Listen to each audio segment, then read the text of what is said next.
पहले ज़माने में जिस तरह के गुनाह होते हैं तो वो जो अनपढ़ लोग हैं, गंवार है, वो क्रिमिनल्स होते थे। अब बहुत पढ़े लिखे लोग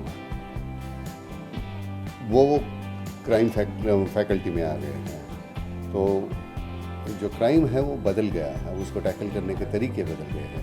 पहले स्कैम होते थे 10, 12, 15 करोड़ के, अब 10,000, 15,000, 20,000 करोड़ के होते हैं। और बहुत ही शातिर लोग हैं ये जो अभी हमारे, तो पॉलिटिक्स के लोग आ गए उसमें, पढ़े लिखे आ गए।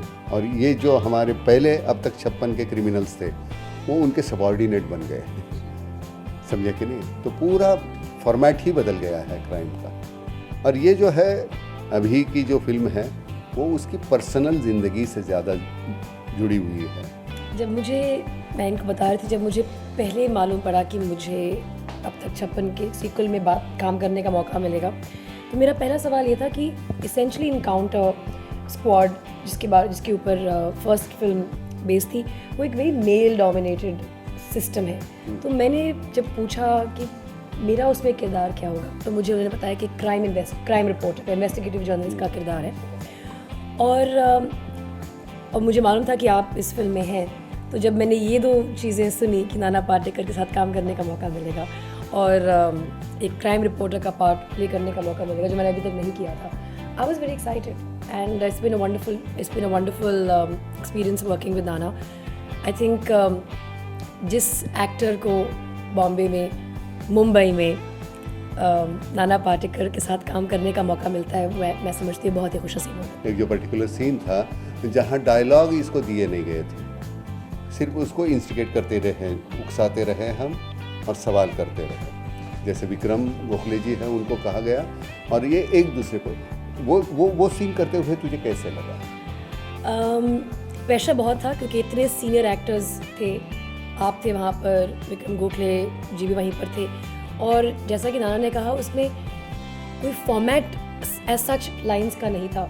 और बेसिकली मेरा किरदार जो एक इन्वेस्टिगेटिव रिपोर्टर है, वो एक पॉलिटिशियन जो कि गोखले साहब जो किरदार प्ले कर रहे हैं, उन्हें क्वेश्चन कर रहा है भरी प्रेस कॉन्फ्रेंस में। और एक तरीके से कॉन्फ्रंटेशन बन जाती है। और वो कॉन्फ्रंटेशन काफ़ी, मतलब जब मैंने वो सीन ख़त्म किया, मुझे I was actually because emotionally आप एक इतने हाई पॉइंट पे पहुंच जाते हैं। और फिर